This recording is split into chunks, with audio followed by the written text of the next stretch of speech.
قبلا آدم امیدواری بودم. چجوری میتونم دوباره اونطوری باشم؟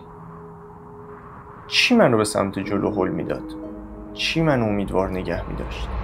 همه ما حس ناامیدی رو به نحوی تجربه کردیم. یه تایمی تو زندگی من بود که دلم میخواست فقط زنده نباشم. امید برام کلمه بی‌معنی بود. سرطان، کلاستر، به هم خوردن تمام نقشه هام، ول کردن دانشگاه، آینده مبهم. به معنای واقعی کلمه توی چاه عمیق و تاریک بودم که هی بیشتر و بیشتر فرو میرفتم. هیچ طنابی قدرت بالا کشیدن منو نداشت و تنها سوالم از خودم این بود: باید به چی امید داشته باشم؟ داستان بیرون اومدن من از اون چاه عمیق خیلی مفصله، ولی بذار امروز با یه کتاب آشنات کنم. کتابی که دیدگاه منو نسبت به امید عوض کرد. مطمئنم اگر تو هم تو شرایط فاکتاپی هستی مثل من، این کتاب بهت کمک میکنه. اگه تو شرایط ناامیدی هستی، این کتاب خیلی بهت کمک میکنه. من پارسام خوش اومدی به یکی دیگه از ویدیوهای بوک کلاب. من تو این پلیلیست خلاصه کتابایی که میخونم و با تو به اشتراک میذارم. این کتابی هم که گفتم اسمش Everything is Fucked، اثر مارک منسون، نویسنده همون کتاب هنر ظریف بیخیالی، هنر رندانه به تخم گرفتن، یا اسم انگلیسیش یادم رفت، The Subtle Art of Not Giving a Fuck. این کتاب چند تا نکته جالب داره که من خیلی باهاش حال کردم. اول از همه عقایدتو به چالش میکشه، ارزشاتو میکوبه، از نو میسازه و در وهله اول ناامیدت میکنه. البته اولش. یه چیز جالب دیگه هم در مورد این کتاب اینه که به 3 روش مختلف به امید نگاه کرده. روش اول روش احساسی بوده، روش دوم روش فلسفی و روش سوم روش اجتماعی، که هر کدوم اینها مجزااً توش اومده امید تعریف شده. شاید ویدیو یکم طولانی باشه، ولی مطمئن باش ارزش وقت گذاشتن رو داره. اینجوری تا آخر عمر میدونی که امید چجوری کار میکنه و وقتی ناامیدی چجوری باید از اون چاه بیای بیرون. خب فصل اولو با یه داستان از یه فرمانده هلندی شروع میکنه، زمان جنگ جهانی دوم، به نام پلیکی. اگه اشتباه میگم حالا میتونید درستش کنید، اسمشو بعدن اینجا مینویسم. این داستان اول میاره که بگه یه سیچویشن چقدر میتونه فاکت اپ باشه و تو چجوری میتونی از اون بیای بیرون. این فرمانده هلندی، فرمانده داوطلبانه پا میشه میره توی یکی از اردوگاه‌های نظامی نازی‌ها و یه اردوگاه معمولی هم نبوده. این اردوگاه یه اردوگاهی بوده که توش کوره آدم سوزی بوده، اردوگاه کار اجباری بوده، تا کیلومترها، هکتارها، مایل‌ها هیچ سکنه، هیچ چیز خاصی نبوده. انگار مثلا 2-3 تا شهر رو کنار هم دیگه تبدیل کردن به یک اردوگاه نظامی. بعد از اونجا فرار میکنه و به کل جهان خبر میده که آقا یه هولوکاستی هست. یا چجوری اصلا تو یارو پا شده رفته توی یه جایی که صبح تا شب دارن ازش بیگاری میکشن، وحشی ترین آدمای دنیا اونجا حضور دارن و دارن اون آدما رو آزار میدن، اذیت میکنن و اصلا یه سری آدم به خاطر کار اجباری میمردن. اردوگاه بغلی یه سری یهودی دارن تو کوره میسوزن و اصلا تو چجوری امید داشتی که از اونجا بتونی بیای بیرون؟ با چه فکری رفتی تو و با چه فکری اومدی بیرون؟ چجوری؟ کتابم دقیقا میخواد به تو همین رو نشون بده. میگه که میخواد اصلا این سوال تو ذهن تو ایجاد شه که آقا چجوری این اتفاق افتاد؟ چجوری میشه که آدم توی فاکتاپ ترین زمان تاریخ، توی بدترین زمان تاریخ باشه، توی بدترین جای ممکن باشه، بغلش کوره آدم سوزی باشه، زندان باشه و باز هم امیدش رو از دست نده و بتونه فرار کنه از اونجا؟ چجوری میشه واقعا؟ تو تمام فیلم‌های ابرقهرمانی که نگاه کنی، یه قهرمان وجود داره که یه ایمان راسخی به هدفش داره، ایمان راسخ به هدفش، که اون باعث میشه امیدوار بمونه. کلا فصل 1 میاد در مورد این صحبت میکنه که آقا قهرمان‌ها چجوری شکل میگیرن و اصلا امیدواری مختصه اصلی یک قهرمانه و میخواست این سوال رو تو ذهنت ایجاد کنه که آقا من که زندگیم اونقدر فاکتاپ نیست، اونقدر بد نیست زندگی من، نهایت مثلا پول خوبی ندارم، نمیدونم زندگی به هر حال خوبه، اونقدر به اندازه جنگ جهانی دوم، هولوکاست، توی یک زندان نازی‌ها مثلا اسیر شدن که نیست، به هر حال از اون که بهتره. ولی چرا من از اون فرمانده نظامی مثلا اسمش هم یادم رفت از اون من دپرس‌ترم، ناامیدترم و به چیزی امید ندارم توی این زندگی، در صورتی که من خونمو دارم، جای خوابمو دارم، به هر حال یه نونی میاد و میره، یه پولی میاد و میره. چرا من انقدر فاکتاپم ولی اون نه؟ اینو داشته باش، اون ایمان راسخ به هدف اینو داشته باش فعلا توی ذهنت تا بریم فصل بعدی. قبل از اینکه بریم سراغ فصل 2، فصل 1 یه سری بخشای دیگه هم داره. توی قسمت دوم فصل 1 میاد در مورد این صحبت میکنه که در مورد روانشناسی امید صحبت میکنه. میگه نگاه کن، ما هممون به امید نیاز داریم. اصلا روان ما به امید نیاز داره، همون جوری که ماهی به آب نیاز داره. گربه رو احمقونه. تو همین 2 دقیقه پیش گربه داشت میپرید این اونور، میپرید رو درخته، دوباره میپرید رو اون یکی درخته. بدون امید هیچ کاری معنایی نداره. در واقع امید همون معنای کاره. خب معناییه که ما به کارهامون میدیم تا انجامشون بدیم. این رو هم داشته باش. معنا، امید مساوی معنا. اشتباهی که اکثر ماها میکنیم اینه که آقا فکر میکنیم که وقتی ما شادیم مخالفش غمه، ناراحتیه، چه میدونم عصبانیته. ولی در واقع این شکلی نیست. مخالف شادی در واقع ناامیدیه.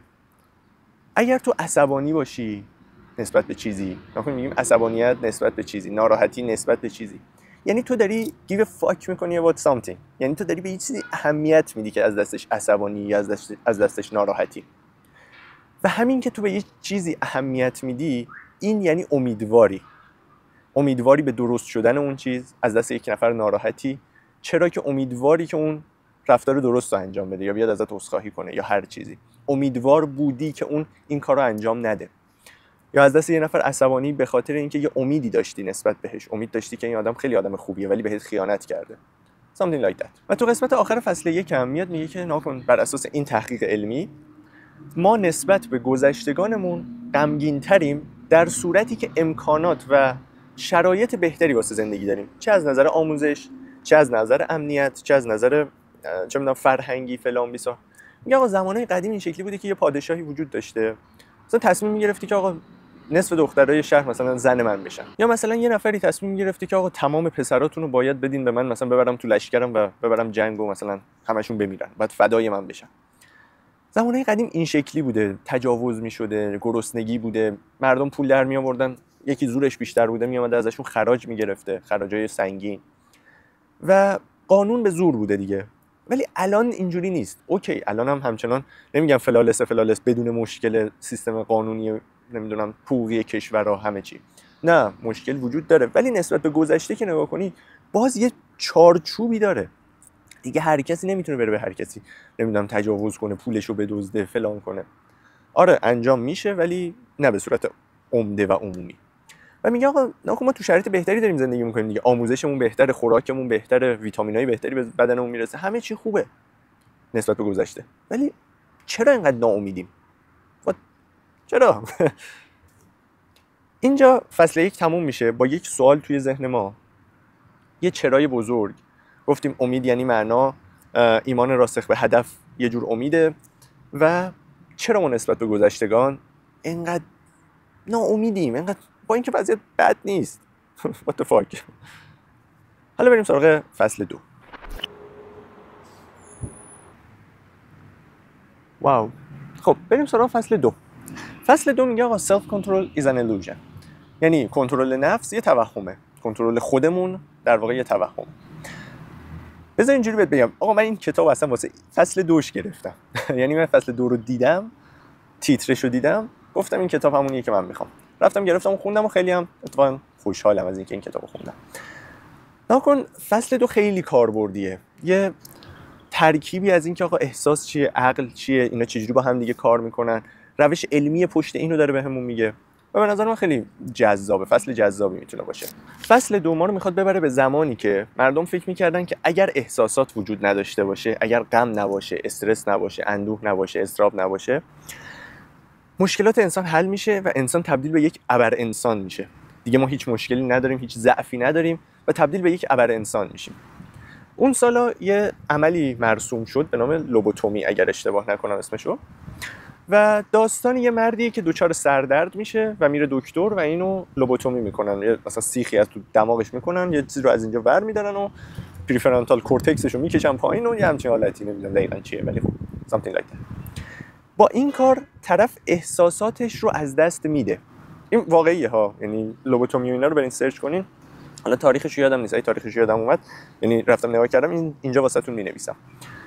ولی بای دی وی این میره عمل رو انجام میده و بعدش که میاد خونه همه چی اوکیه. تا 1-2 هفته اول. بعدش چی میشه؟ این یارو همه چی به یه ورش بوده. بچهش مثلا فارغ التحصیل شده، ترجیح داده بشینه مثلا مسابقه فوتبال ببینه تا اینکه بره مثلا فارغ التحصیلی بچهش. نمیدونم زنش زایمان کرده، این ترجیح داده مثلا بشینه خونه مثلا پفک بخوره به جای اینکه بره زایمان زنش. و اصلا یه رفتارهای عجیب غریبه این شکلی. و زن و بچهش کلا ازش ناامید میشن و زنش طلاق میگیره، بچه‌هاش کلا میرن، تنهاش میذارن و تبدیل به یک آدم تنها و بیکس میشه. به علاوه اینکه زندگی کاریش هم تحت شعاع قرار میده و این خیلی قبلا آدم باهوشی بوده، توی کارش موفق بوده، ولی بعد از اینکه این عملو انجام میده دیگه اصلا حوصله کار کردن نداره، نمیره سر کار، بعضی وقتا میره سر کار مثلا میخوابه، something like that. برادرش تنها کسیه که به این امیدوار بوده و اینو میبره پیش دکتر، میگه آقا این یه مشکلی داره، این یه چیزی چرا این شکلیه.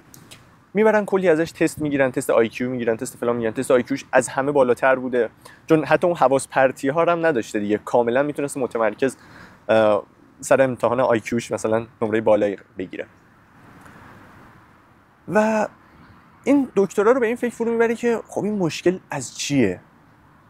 آیا اینکه این احساسات الان نداره مشکله؟ یعنی اینکه الان مغزش داره کار میکنه، داره همه چی رو میفهمه و آی کیوش هم بالا و اینا، پس چرا اینقدر آدم مشکل داریه؟ و اینجاست که میریم سراغ تفاوت احساس و تفاوت عقل، که این دوتا چجوری پشت صحنه دارن چجوری کار میکنن. کل این داستان درباره تأثیر اون چیزیه که ما بیشتر از همه مقصرش میدونیم، اون چیزی که اون پشت هر اتفاقی میفته میگیم آقا تقصیر اونه، و اون چیزی نیست جز مغز احساسی ما. مارک اینجا میاد یه تمثیل جالبی میزنه، میگه فرض کن زندگی ما یه ماشینه، یه راننده داره و یه پسنجر، یه کسی که صندلی کنار نشسته. ما فکر میکنیم به صورت عادی، به صورت سنتی، ما فکر میکردیم که آقا مغز متفکر ما نشسته و داره رانندگی میکنه، در کنارش یه مغز احساسی هم وجود داره که این داره هی نق میزنه و ار میزنه و میگه آقا این مشکل داره و این فلانه و اون بیساره، و این مغز متفکر هی داره مثلا آرومش میکنه، ولی فرمون دست مغز متفکره و هر جا که مغز متفکر بره بگه ما هم همونجا میریم. ولی این اشتباهه. چرا که الان به این نتیجه رسیدیم که مغز احساسی ما راننده است و مغز متفکر رو صندلی بغل پسنجر نشسته. مغز احساسی ما تصمیم میگیره که یهویی بپیچه این طرف، یهویی بپیچه اون طرف، و مغز متفکر ما نه. مغز متفکر ما اون بغل نشسته فقط داره میگه، داد میزنه، میگه نکن اینوری برو اونوری برو، مپ داره میگه اینجوری کن. در واقع اگه بخوایم یه ویژگی از مغز احساسی بگیم که خیلی ساده واسه جا بیفته، هر ریاکشن سریعی که تو توی زندگیت انجام میدی ناشی از مغز احساسی توئه که همون ایموشنال اینتلیجنس توئه، و هر کار آرومی که تو انجام میدی با تفکر انجامش میدی، فکر میکنی و انجامش میدی، ناشی از اون، یعنی ویژگی اون مغز متفکر توئه. حالا بذار یه مثال برات بزنم که واضح‌تر بشه که سرعت چرا واسه مغز احساسیه و کند بودن چرا واسه مغز متفکر. ناخن دیدی وقتی تو عصبانی میشی شروع میکنی یهویی با یارو داد و بیداد کردن، فوش دادن، مثلا فلان بیسار، بعدش هم میگه لازمم نبوده اونقدر مثلا فوش بد بدم یا بگیرم بزنمش، یا تمام ریسپانسایی که سریع تو انجام میدی واسه اینکه مثلا ناراحت شدی سریع میزنی زیر گریه، یا به یکی مثلا شروع میکنی فوش دادن، یا یکی رو میزنی، یا هر چیز این شکلی، حرفی میزنی که بعدن ازش پشیمون میشی. اینا همه به خاطر اینه که تو داری با مغز احساسی تصمیم میگیری، فرمون دست مغز احساسیه. و برای همین میگن آقا تو دعوا حل و خیرات نمیکنن. بعضی میگن نه تو باید فکر میکردی فلان بیسا، اوکی، ولی مغز احساسی اول داره تصمیم میگیره، بعدش مغز متفکر میاد واسش منطق میچینه که آقا اگر من این حرفو زدم به خاطر این بود، اگر اون حرفو زدم به خاطر اون بود. حالا که فهمیدیم یه مغز احساسی داریم یه مغز متفکر، مهمه که بدونیم آقا چجوری این دو تا باید با هم ارتباط برقرار کنن. این مغز متفکر باید به مغز احساسی ما هی امید بده، هی بهش وعده جایزه بده، هی تشویقش کنه به اینکه آقا تو این مسیر برو، این مسیر بهتره، بشینی واسش منطق بچینی و نگاه کن عزیزم اگر این کارو بکنی تو 4 روز دیگه مثلا تبدیل به آرنولد میشی. حالا اینم باز یه جوری انگیزه دادنه، این کارو بکنی واسه سلامتیت خوبه؟ نه، جواب نمیده. بعد یه وعده خفن بهش بدی، نگاه کن اگر تو هر روز بری باشگاه مثلا فردا رو دخترها بهت میگن اوه چه مثلا پسری فلان، یه وعده این شکلی سرشو گول بزنی، سرشو گول بمالی، بزنی گولو میخورن یا میمالن یا میزنن حالا هرچی. فصل 2 میگه تمام این مفاهیمی مثل اهمال کاری، دیسیپلین، ترک عادت، نمیدونم ساخت عادت جدید، همه این چیزایی که ما به عنوان صنعت توسعه فردی داریم بهشون نگاه میکنیم، اینا دارن در واقع پلیز اتوبوس رد نشو. اوکی. تمام این صنعت کجا بودم؟ تمام این صنعت توسعه فردی و دیسیپلین و نمیدونم ترک عادت و ساخت عادت جدید و این داستانا، اهمال کاری، تمام اینا داریم ما مغز متفکرمون رو آموزش میدیم. ما داریم بهش یاد میدیم که آقا ناکن اینا، اینه دلیل اینکه تو اهمال کاری میکنی اینه، داری واسش منطق میچینی، اصلا هیچ ربطی به مغز احساسی نداره. اوکی، من منطق میدونم که آقا من برم باشگاه واسه سلامتیم خوبه، من برم روزی 10 کیلومتر دویدم واسه سلامتیم خوبه، من پیتزا فست فود اینا نخورم واسه سلامتیم خوبه، ولی آیا انجامش میدم؟ نه. اینکه بدونی خوبه این مغز متفکره، اینکه انجامش بدی این مغز احساسیه. مغز احساسی با وعده وعید خر میشه. آقا فرضاً خیلی مثال ساده‌ای بهت بگم، خیلی ساده. آقا چی میشه که یه آدمی که مثلا خیلی مثلا لاغره یا خیلی چاقه، یهویی تصمیم میگیره که مثلا لاغر شه.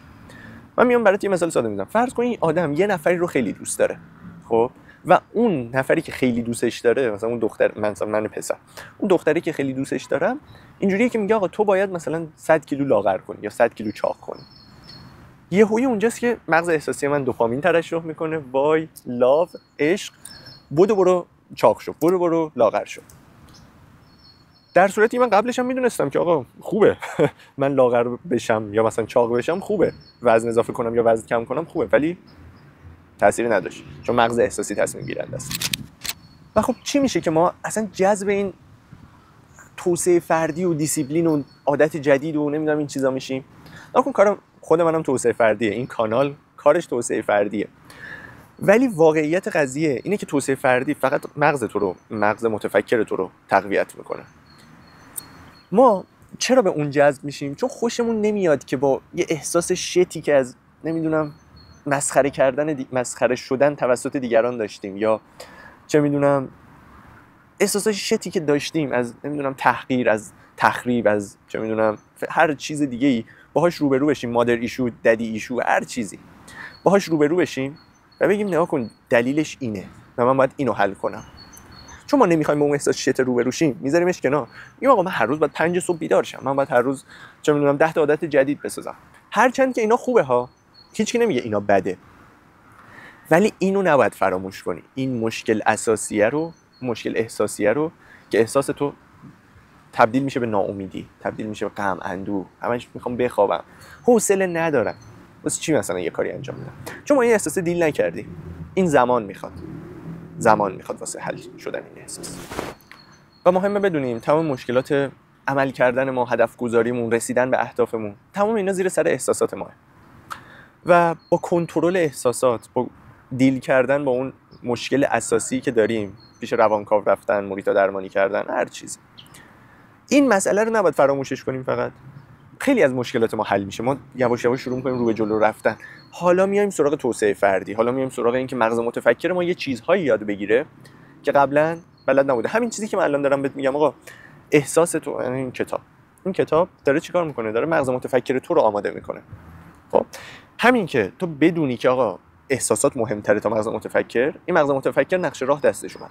حالا اینکه مغز متفکر چجوری ارتباط برقرار کنه با مغز احساسی تو، چجوری قانعش کنه که ناکن تو مهمتری عزیزم، تو اول باید به خودت برسی، بعد ما رشد میکنیم. اینا مهمه که هر فرد با فرد دیگه متفاوته. صرفا این یه علم بود، بیس پشت مغز و احساس ما بود. و اینجوری حالا وارد فصل 3 میشیم، جایی که میگیم حالا چجوری با احساساتمون دیل بکنیم. The Newton Laws of Emotion، قانونای نیوتن در مورد احساسات. این فصل در مورد ارزش‌های ماست. حالا چرا میاد اصلا در مورد نیوتن صحبت میکنه؟ میگه چرا نیوتن؟ میگه آقا نیوتن بچگی خیلی فاکتاپی داشته، بچگیش خیلی داغون بوده، تنها بوده، نمیدونم مادر پدرش گذاشتنش کلا کنار. کشاورزی که میکرده همش عموش میزده تو سرش، میگفته چرا همش نمیدونم به سیب بالا درخت داری نگاه میکنی، بیا مثلا کار کن. کلا یه آدم تنها و گوشه‌گیر و اینا بوده که تصمیم گرفته بره سراغ فیزیک. حالا فرض کن این آدم به خاطر مشکلات احساسی که داشته میامده فلسفه کار میکرده، میامده روانشناسی کار میکرده. توی این دنیا نیوتن یه فیلسوفه و کلا این فصل یعنی یه جهان موازی رو در مقابل نیوتن فیزیکدان داریم تصویرسازی میکنیم به نام نیوتن فیلسوف. این فصل در مورد تأثیر ارزشاییه که ما توی زندگیمون میذاریم، چطوری این ارزش‌ها روی ما تأثیر میذارن، روی احساساتمون تأثیر میذارن، روی امیدمون تأثیر میذارن. میخوایم اینا رو بررسی کنیم دونه دونه با قانونای نیوتن. قانون اول نیوتن: For every action there is an equal and opposite reaction, emotional reaction. یعنی چی؟ هر عملی رو عکس العملی است. ولی تو دنیای احساسی. ناکن فرض کن تو یکی مثلا یه فوشی بهت میده.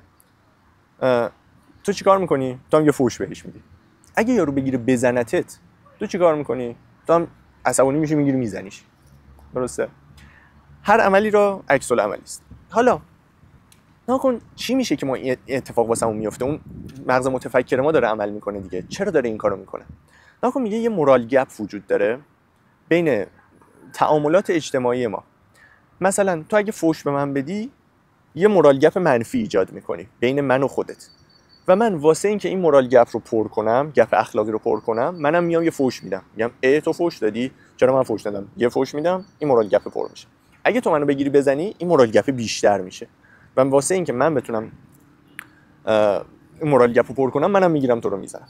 حالا اگه تو به من فوش بدی، این میاد اینقدر و من تو رو بزنم، یه مورال گپ مثبت ایجاد میشه که من اون وقت ناراحت میشم، میگم آقا داداش یه فوش داد بهت، چرا گرفتی زدیش؟ اون وقت تو از دست خودت ناراحت میشی. یا مثلا یه مثال دیگه فرض کن که چه میدونم یه نفر به تو فوش داد و در مقابل واسه اینکه جبران کنه مثلا من به تو فوش میدم، برای اینکه جبران کنم بهت $1,000,000 میدم، یه خونه تو لواسون بهت میدم، یه ماشین خیلی خفنم بهت میدم. تو اینجوریه که ناگهان این مورال گپ انقدر اومد پایین، وقتی من اینا رو بهت دادم، پول و ماشین و مثلا خونه رو بهت دادم، اومد اینجا. تو الان برمیگردی به من میگی داداش دمت گرم، بی خیال، مثلا اشکالی نداره فلان، یا مثلا میگی داداش اشکال نداره هر روز اصلا تو بیا من فوش بده، چون تو یه حس مدیون بودن به اون طرف داری. این در واقع همون قانون اول نیوتن در مورد هر عملی رو عکس العملی است به اندازه و مخالف جهت آن. حالا میریم سراغ قانون دوم نیوتن: Our self-worth equal to sum of our emotion over time. یعنی ارزشی که ما واسه خودمون قائلیم، ارزشی که ما خودمون بر اساس اون میسنجیم، شامل احساساتی که از گذشته تا الان ما تجربه کردیم. مثال همون مشت زدن رو برات بگم. آقا این بار من بهت مشت میزنم و تو هیچی نمیتونی بگی، نمیتونی به کسی شکایت کنی، نمیتونی به من مشت بزنی، نمیتونی چه میدونم به کسی بگی آقا این به من مشت زد بیا مثلا دهنشو سرویس کن، هیچ کاری نمیتونی بکنی. روز اول من با مشت میزنمت، هیچ کاری نمیتونی بکنی، یه مورال گپ ایجاد میشه. دفعه دوم میزنمت، دوباره مورال گپ ایجاد میشه، هی میزنه، هر روز من تو رو با مشت میزنم. اتفاقی که میفته یه مورال گپش خیلی شدیدی بین من و تو ایجاد میشه و تو نمیتونی از منم فرار کنی. من هر روز هستم پیشت و هر روزم تاق میزنم تو گوشه. اینجاست که مغز متفکر تو میاد دست به کار میشه، میگه داداش الان داریم به فنا میریم، باید یه کاری بکنیم. چی کار باید بکنیم؟ میاد یه سری دلیل و منطق میچینه. دلیل و منطق اولش اینه که آقا این آدم بیشوریه. خب اوکی، یه روز، 2 روز، 3 روز، 4 روز، یه هفته بیشوره، بعدش چی؟ چرا هر روز داره منو میزنه؟ از یه جایی به بعد این مورال گپ رو با تخریب خودت شروع میکنی پر کردن. یعنی آقا شاید من آدم بی ارزشی ام، شاید من آدم اشتباهی ام، شاید هر چیزی، شاید من کار اشتباهی دارم انجام میدم که این منو میزنه.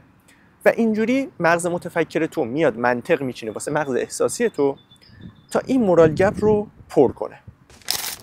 اگه این مثال واقعیشو بخوایم بزنیم توی دنیای خودمون، در واقع دیدیم مثلا یه بچه رو میزنیمش، بچه‌مون رو مثلا میزنیم، چرا میگن بچه‌هاتون نزنین؟ چرا میگن مثلا بهشون ظلم نکنین؟ مثلا قدیما مثلا تق میزد زیر گوش بچه، الان میگن نکنین این کارو. چون این بچه نمیتونه از دست تو فرار کنه، نمیتونه به کسی شکایت تو رو بکنه و نمیتونه تو رو بزنه. پس اولش میاد میگه که مثلا بابای من که منو میزنه آدم بدیه، بعدش میگه که شاید من آدم بدیم و بچه واقعا آدم بدی نیست. و اینجاست که میافتیم توی لوپ باطل خیلی بد. برای همین میگم مثلا کودکان خود را آزار ندهید، مثلا نزنیدشون. و برعکس این اتفاق هم هست، اون پدری که داره بچه‌شو میزنه، دفعه اول میزنه ناراحت میشه، دفعه دوم که میزنه میگه حقش بود، دفعه سوم میزنه میگه حقش بود. اینا ایجاد نارسیسیسم میکنه، ایجاد خودشیفتگی میکنه. خب خودشیفتگی فقط این نیست که من بهترم، من بدترم هم خودشیفتگیه. هر آن چیزی که باعث بشه که تو حس کنی که از بقیه متفاوتی باعث نارسیسیسم بودن میشه. خب چه من بدتر از بقیه‌ام، باید با من ویژه رفتار بشه، من احمق‌تر از بقیه‌ام پس باید به من بیشتر توضیح داده بشه، من نمیدونم هر چی. چه من بهتر از بقیه‌ام، باید با من ویژه رفتار بشه. پس یادمون نره ارزشی که ما خودمون رو باهاش ارزیابی میکنیم، سلف ورث ما، شامل تجربیات ما از گذشته تا الانه. این تجربیات میتونه تجربیات دینی باشه، تجربیات احساسی باشه، هر گونه تجربیاتی، فرقی نمیکنه. این ارزش ها توی زندگی ما تبدیل به امید میشن. این ارزشان که به زندگی ما معنا میدن. اگر من یه آدم مثلا مسلمونم، این واسه من یک ارزشه. اگر من یک آدم ورزشکارم، این واسه من یک ارزشه. این ارزشه به زندگی من معنا داده و این باعث میشه که من امیدوار بمونم. پس مهمه که اون ارزشی که ما انتخاب میکنیم چی باشه. و حالا میرسیم به قانون سوم نیوتن که میگه your identity will stay your identity until a new experience acts against it. یعنی چی؟ میگه شخصیت تو میمونه تا وقتی که یه تجربه متفاوتی داشته باشی.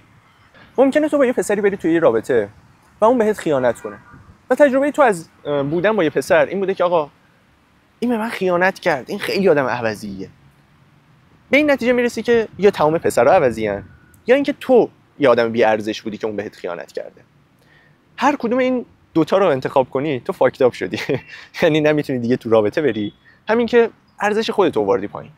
حالا برای حل این مشکل تو باید تجربه متفاوتی داشته باشی. یعنی چی؟ یعنی مثلا با یه نفری بری توی رابطه که اون تو رو انقدر ارزشمند بدونه که اون حس بی ارزشی که نسبت به خودت داشتی از بین بره و خودش هم انقدر آدم ارزشمندی باشه که اون حسی که نسبت به بقیه پسرها داشتی که اونها هم آدمای بی ارزشیان رو هم از بین ببره. و این خیلی مهمه که بدونی آقا دونستن این که من آدم با ارزشی ام یا پسرها آدمای با ارزشی ان کافی نیست. تو باید تجربهش کنی. و این قضیه تجربه کردن جواب اینه که من چطور ارزش هام رو عوض کنم.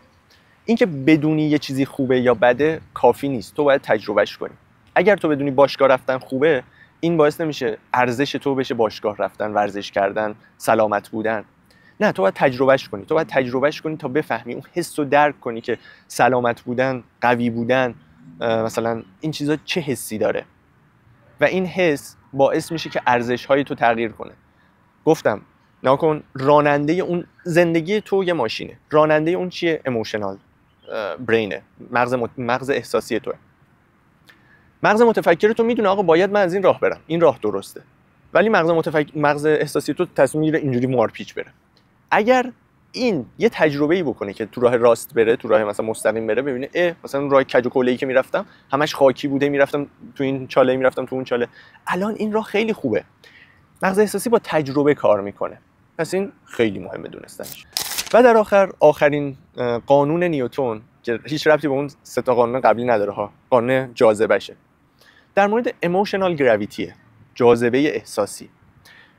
میگه آقا ناکن ما افرادی رو به خودمون جذب میکنیم که با همون ارزش‌های یکسانی دارن. دیدی آدمای دیندار میرن با آدمای دیندار میپلکن. آدمای مثلا چه میدونم لیبرال میرن با آدمای لیبرال میپلکن. چه میدونم کسی که گیاهخواره با کسی که گیاهخواره دوست میشه. و اینا تشکیل یه کامیونیتی میدن. این دلیلش اینه که ما افرادی رو جذب میکنیم که با ما ارزش‌های یکسانی دارن. اگر جذب آدمی میشی که آدم درستی واسه تو نیست، به ارزشات نگاه کن. ببین ارزشات چیه؟ اگر یه آدمی رو پیدا میکنی هر دفعه هی تو این لوپ میافتی، هی با یه آدمی وارد رابطه میشی، میبینی که ای بابا اینم که عین قبلیه، که تو ظاهر فرق داشته ولی میبینی باطنا یکیه. ببین ارزشات کجا مشکل داره. ما دوست نداریم ببینیم آقا ارزشای ما کجا مشکل داره. ما دوست نداریم اون احساسات گندو بکشیم بیرون، ولی باید بکشیمش بیرون. و این میشه مقدمه‌ای بر فصل 4. این تشکیل کامیونیتی، این که ما آدمای هم ارزش خودمون رو جذب میکنیم، میشه مقدمه‌ای بر فصل 4. خب میرم سراغ فصل 4. How to make all your dreams come true. با کامیونیتی. نکن خود مارک هم میگه این فصل بحث برانگیزیه. اول با این بحث عجیب شروعش کنیم. اگر میخوای ناامید نشی باید امیدی رو انتخاب کنی که هیچ وقت به حقیقت پیوند نخوره.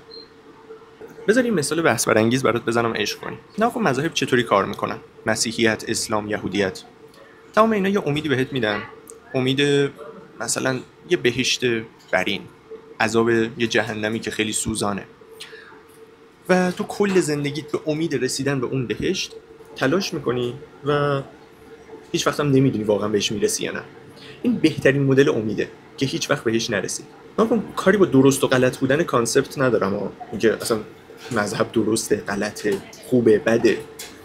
میخوام بهت بگم این مدل امیدیه که واسه تو میمونه، امیدیه که هیچ وقت بهش نمیرسی و همیشه بهش امیدواری. نگاه کن، این امیدی که مذاهب به تو میدن، جدا از کانسپت درست یا غلط بودنش، به خاطر اینکه مغز متفکر ما نمیتونه اینو بفهمه که آقا وقتی چیزی وجود نداره من چجوری بفهممش. اینجاست که مغز احساسی وارد عمل میشه. مغز احساسی ذوق میکنه، کلی وعده بهش داده شده و مغز متفکر بعد یه مدت تصمیم میگیره خب حالا بیایم واسه اینا منطق بچینیم. ما که نمیدونیم واقعا هست یا نه، پس میایم واسهش منطق میچینیم. اینجوریه که مغز متفکر میاد به کمک مغز احساسی ما. اگر دقت کرده باشی خیلی از چیزهای دیگه هم جدا از مذاهب این شکلی هستند. مثلا یکی که عاشق یه تیم فوتباله، طرفدارای اون تیم فوتبال مثل یه مذهب باهاش رفتار میکنن. پس از این به بعد به اینجور چیزا میگیم ریلیجن، مذهب. چون این کامیونیتی ها به یه امیدی اون مثلا تیم فوتبال و اون ایده فلسفی رو دارن دنبال میکنن. پس ما از این به بعد به جای کامیونیتی به اینا میگیم توی کتاب ریلیجن. جالبه که ساخته برندم همین جوریه. اونا یه کاری میکنن که مردم تشویق بشن به اینکه بیان از اون برند خرید کنن. در واقع احساسات مردم رو مورد هدف قرار میگیرن. برای مثال وقتی من به تو بگم که برای اینکه دونده خوبی بشم چه کفشی خوبه، حتی اگه دونده نباشی میدونی که نایک کفش خوبیه. یا مثلا اگر بهت بگم که مارک خوبی واسه چه میدونم وسایل شناچیه، حالا شاید شناگرا فقط بدونن، اسپیدو مثلا، اولین چیزی که به ذهن هر کسی میاد اسپیدوه، نه آدیداس، نه نایک، نه پوماه. و همین جور برای صنایع مختلف دیگه. حالا ما یه سوپرنچرال ریلیجن داریم که تمام این مذاهبی که مثلا یهودیت، مسیحیت، بوداییت، همه اینا زیر دسته اونه. یه سری ایدئولوژیکال ریلیجن داریم، مثلا گیاهخواری، مثلا لیبرالیسم، مثلا مارکسیسم. اینا ایدئولوژی هن. خب مذاهبی هن که بر پایه ایدئولوژی ساخته شدن. مذاهب منظورمون همون کامیونیتی ها، صرف مذهب نیست. اینا تماما سیستماییه که مردم خودشونو بر اون اساس دسته‌بندی کردن، تقسیم بندی کردن، ارزشاشونو بر اون اساس گذاشتن، اعتقاداتشون و حتی روابطشون کامیونیتی ساختن دور اون عقیده، ایدئولوژی. حالا میریم به ایدئولوژی بعدی یا ریلیجن بعدی، ببخشید، که اونم هست اینترپرسونال ریلیجن. مثلا اعتقاد به عشق، اعتقاد به یه فرد دیگه، اعتقاد به یه قهرمان. اینجوریه که تو ارزش‌هات رو بر اساس یک نفر دیگه میسازی. مثلا ارزشاتو بر اساس طرفداری از یه سلبریتی میسازی، مثلا اون یارو تو خراب کردی همه چیزو خودت، نمیدونم فلان. یا یه قهرمان دیگه میسازی، یا اصلا فرزندت، خانواده‌ات، هر چیزی. اینجا مارک میاد 5 تا مرحله، 6 تا مرحله در مورد ساخت یک مذهب رو برای ما شرح میده که من اینو توی ویدیوی دیگه باهاتون به اشتراک میذارم، چون یکم واقعا کانتروورشیال، خودم باید اول هضمش کنم، ببینم چه جوری بیام بیانش کنم تا بعد باهاتون در اشتراک بذارم. خب حالا میریم سراغ فصل 5. خب حالا میرسیم به فصل 5. فصل 5 میاد یه خلاصه ای رو به ما ارائه میده از اینکه این 4 تا فصل قبلی چی خوندیم. ناکن فصل 1 که در مورد یه کلیتی بود در مورد امید، قهرمان چه شکلی شکل میگیره، نمیدونم پارادوکس پروگرس چیه، از این چیزا. فصل 2 در مورد ارزش بود. فصل 2 در مورد اتونومی بود، در مورد اینکه آقا مغز احساسی ما چیه، مغز متفکر ما چیه، ما چجوری به صورت اتوماتیک به سمت امید حرکت میکنیم. هر جا مغز احساسی کم بیاد، مورال گپ پیش بیاد، مغز متفکر ما میاد امیدوار میشه، میاد هرچی شرایط فاکتاپ تر باشه، بدتر باشه، مغز متفکر ما میاد تلاش میکنه که ما رو امیدوارتر بکنه. و به صورت کلی امید زیر مجموعه مغز احساسیه. خب این از فصل 2. فصل 3 در مورد ارزش هامون صحبت میکرد که آقا ارزش ها اصلا چه شکلی شکل میگیرن، قانون نیوتن چی بود، اون 3 تا حالت احساس و این چیزا. و بعدش رفتیم سراغ کامیونیتی، اینکه آقا اصلا مذاهب چی ان، مارکتینگ چه شباهتی با مذاهب داره، چه شکلی ایجاد یک کامیونیتی به ما امید میده. کاری با خوب و بد بودن یک مذهب ندارم. مذهب به ما امید میده. اینکه ما توی کامیونیتی وگن باشیم بهمون امید میده، امید سالم بودن میده. کلا ایجاد کامیونیتی بر اساس ارزش هایی که ما تو فصل قبل داشتیم، بر اساس تروماهایی که از گذشته تا الان داشتیم، ما میتونیم یه کامیونیتی تشکیل بدیم و این کامیونیتی باعث میشه که ما امیدوارتر باشیم. حالا از تمام اینا که بگذریم، فصل 5 میاد میگه که ناکن چقدر امید واهی میتونه بد باشه واسه ما. امید واهی مثل چی میمونه؟ امید کاذب مثل چی میمونه؟ امید به موفقیت زود هنگام، بدون تلاش امید داشته باشی که موفق بشی. امید به مادیات، همونجوری که گفتیم تو اون بخش ارزش ها، وقتی تو به مادیات، نمیدونم شایدم نگفتم، تو وقتی به مادیات واسط ارزشمند باشه، اینکه جت اسکی خوب بخرم، نمیدونم خونه خوب بخرم، فلان بخرم، بیسار بخرم، بالاخره اینا تموم میشه، بالاخره ممکنه یه روزی به اینا برسی. خب بعدش چی؟ اینجاست که دچار بحران وجودی میشی، میگی ای بابا من به همه چی رسیدم. اگه یادتون باشه اون داستان مافیا و این چیزام بود، واقعا یادم نمیاد صبح گفتم، یعنی من رفتم باشگاه اومدم الان اصلا یادم نمیاد صبح چی گفتم. ناکن میگفت که توی مثلا گروه مافیایی رو در نظر بگیر، مافیا انقدر قویه، پول داره، همه چی داره که دیگه واقعا یه کشور نمیتونه از پا بندازتش. همه میدونن این خلافکاره، تمام اون افراد اون کشور میدونن که این مافیا خلافکاره، ولی کاری به کارش ندارن. پول داره، قدرت داره، هر چیزی که بخواد داره، بیزینس خودشو داره، ولی آخرش تو این فیلم‌های مافیایی پدرخوانده یا مثلا حتی جان ویک، این فیلم‌ها این شکلی که پول مسئله نیست، نگاه کنی چی مسئله است در آخر؟ خانواده. فست اند فیوریوس رو نگاه کن، اون قسمت‌های اولش که هنوز به پول نرسیده بودن و فعلا کار ندارم، هرچند که اونا از اولشون ارزششون خانواده بود، ولی قسمت‌های بعدی که رفتن بانک زدن و پولدار شدن و این داستانا، ارزش آخریشون چی بود؟ ارزش آخریشون خانواده بود. حتی خانواده‌ای که همخون خودشون نبودن ها، اون رفیقاشون بودن، دوستاشون بودن. میگه ارزش هامون باید یکم والاتر از مادیات باشه. چرا مذهب یا امید خوبه؟ خب میگم کاری با بد و خوبیش ندارم، چرا مذهب کانسپت امیدش خوبه؟ واسه اینکه تو هیچ وقت بهش نمیرسی. پول ممکنه بهش برسی، قدرت ممکنه بهش برسی، ولی کانسپت یک امیدی که قرار نیست هیچ وقت بهش برسی، این باعث میشه که تو هی مدام امیدوار باشی.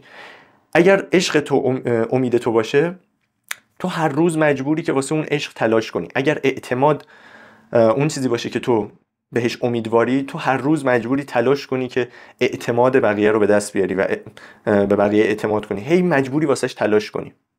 ولی پول یه روزی میرسی که به یه جایی میرسی که دیگه لازم نیست واسش تلاش کنی. درسته؟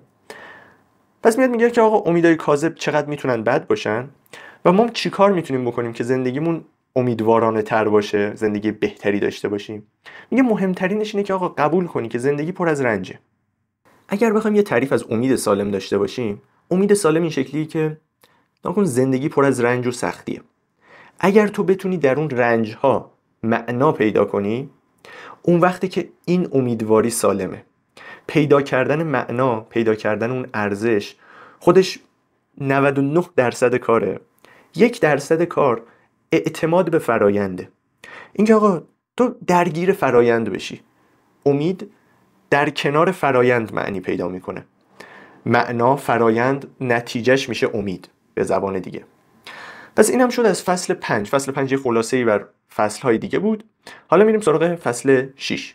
البته بذار اینم بگم. ناکن ما تا اینجا همه چی رو کوبیدیم، نمیدونم تو البته کتابو بخونی بهتره.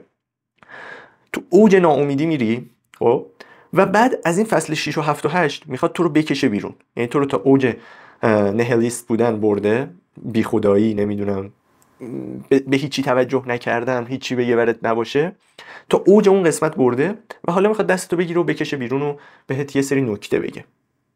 پس تا انتهای ویدیو همراه من باش.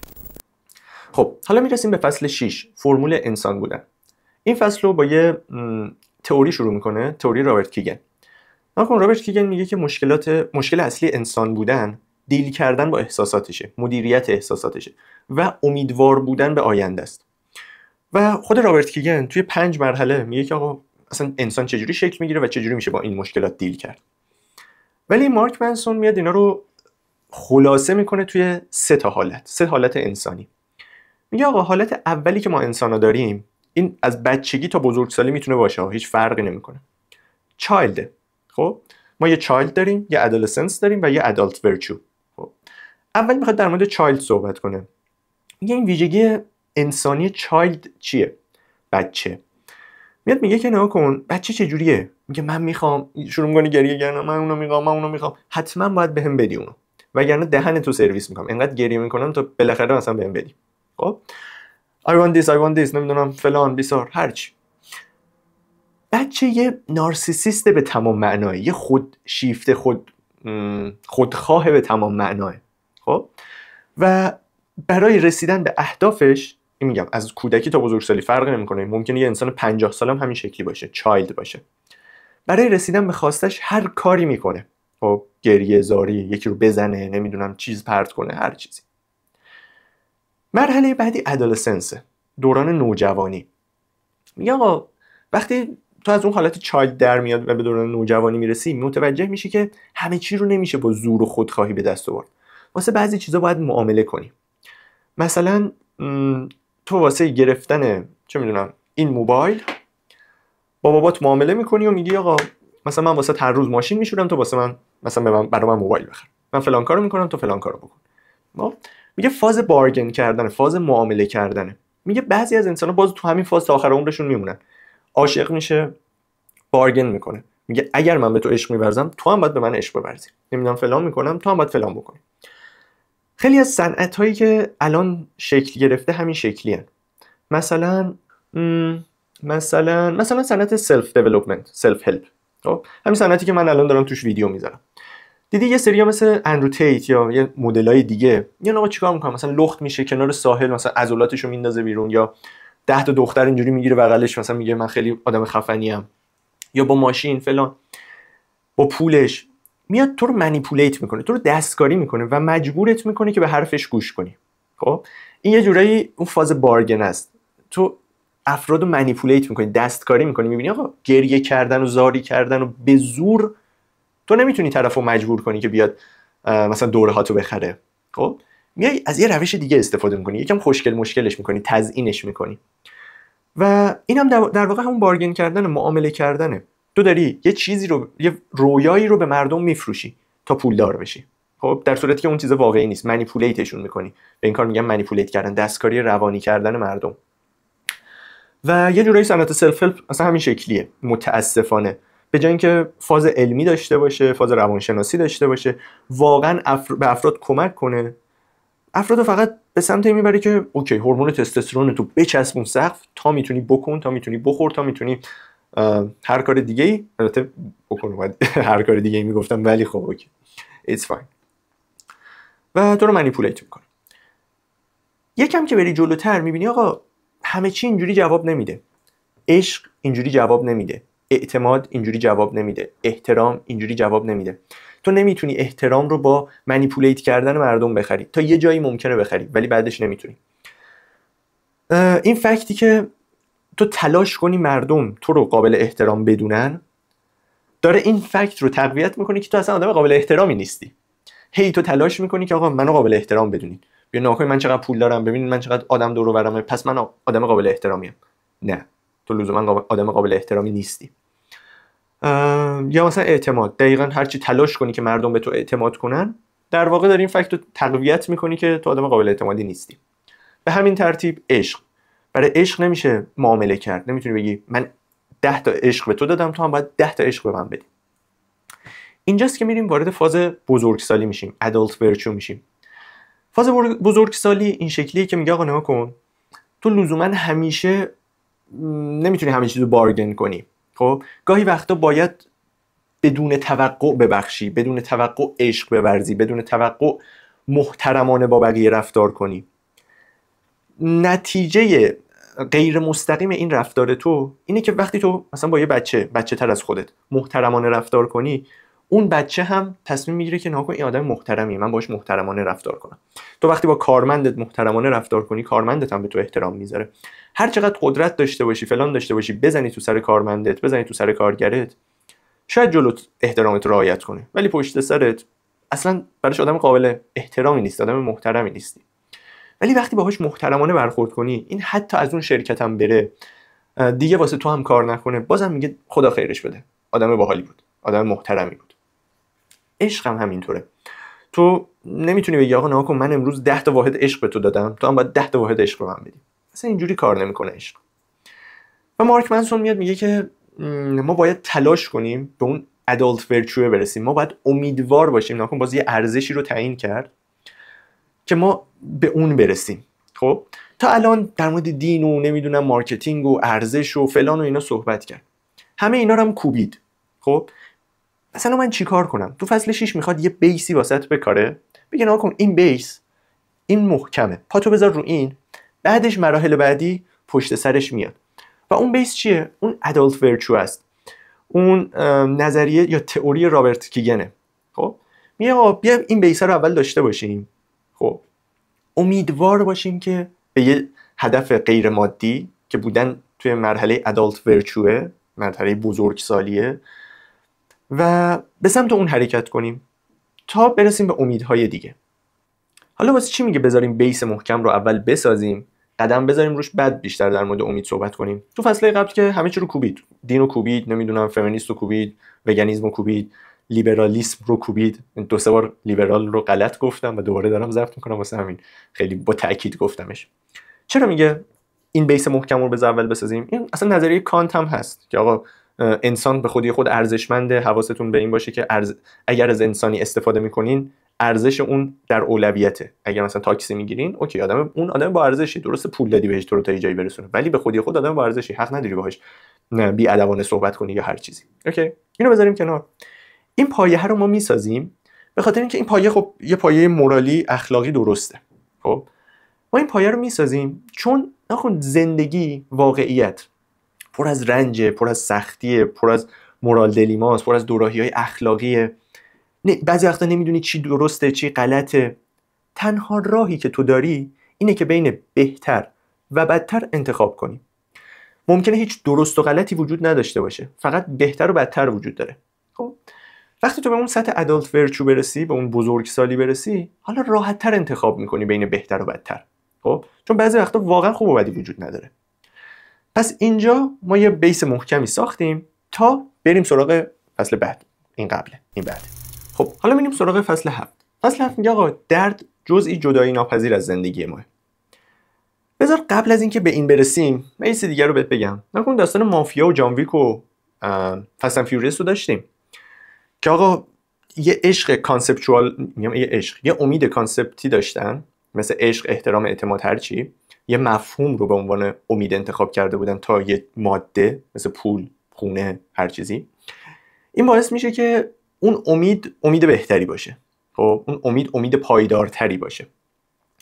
ولی یه چیزی رو اینجا بهت نگفتم که اگر تو مثلا میگم دنبال پول باشی، پدری که مثلا دنبال پوله تا فرزندش مثلا زندگی بهتری داشته باشه، خانوادهش زندگی بهتری داشته باشه، در واقع دنبال پول نیست. دنبال چیه؟ دنبال اینه که این کانسپت عشق رو به جا بیاره. امیدش دنبال اونه. یا برعکس پسری که مثلا برای پول، مثلا دنبال پوله واسه مثلا مریضی مادرش یا یه همچین چیزایی.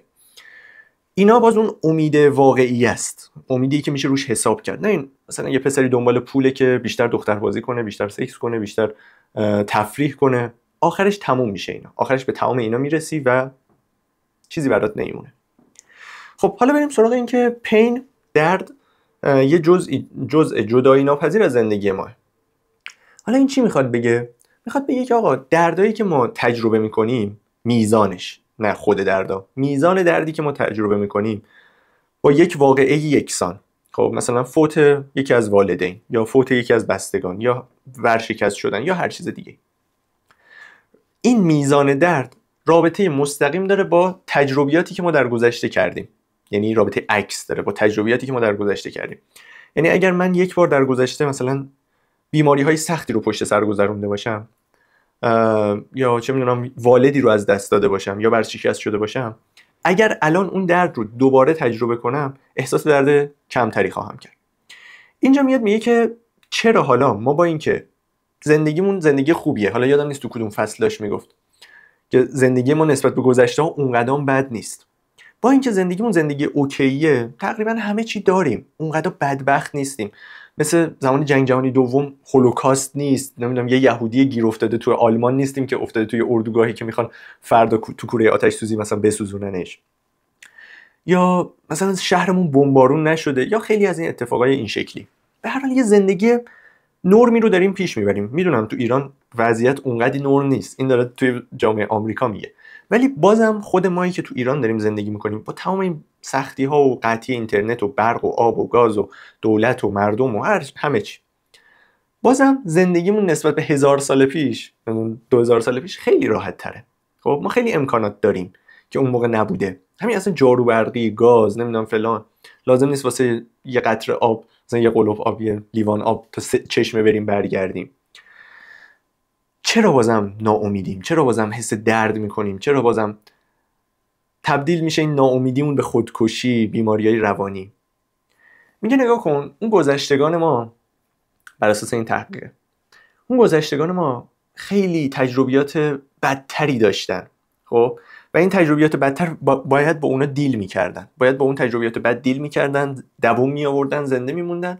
پس اگر یه قتل عامی کل روستا مثلا انجام میشد، کل روستا میمرد، بازم یارو درد میکشید، شاید تو کل عمرش هم هیچ وقت از ذهنش نمیرفت بیرون، ولی بازم مجبور بود زنده بمونه. ولی الان ما انقدر، نمیخوام این لفظو به کار ببرم ولی واقعیت خودمو میگم، انقدر تیتیش مامانی شدیم. چرا میگم شدم؟ انقدر تیتیش مامانی شدم که تا یه بلایی سرم میاد، سری میگم خدایا چرا من؟ بابا ولم کنین، من دیگه نمیتونم، من توان ندارم. یه بیماریه، مثلا یه عزیزی فوت میکنه، هر چیزی، و ما هنوز که هنوزه بلد نیستیم با رنج هامون چطور دیل کنیم. نمیتونیم توی رنج هامون معنا پیدا کنیم. خب توی گذشته سواد مثلا آدم کم بوده، یه پیرزنی بوده مثلا 10 تا بچه‌ش هم، مثلا پیرزن نه، یه زنی بوده 10 تا بچه‌ش هم مثلا میمرده، 11 تا بچه داشته مثلا 5 تاش میمرده. شاید اونقدر سواد خاصی نداشته ولی هندل میکرده و میرفته جلو. الان یه بچه مثلا طرف سخت میکنه، کلی زندگیش به فنا میره.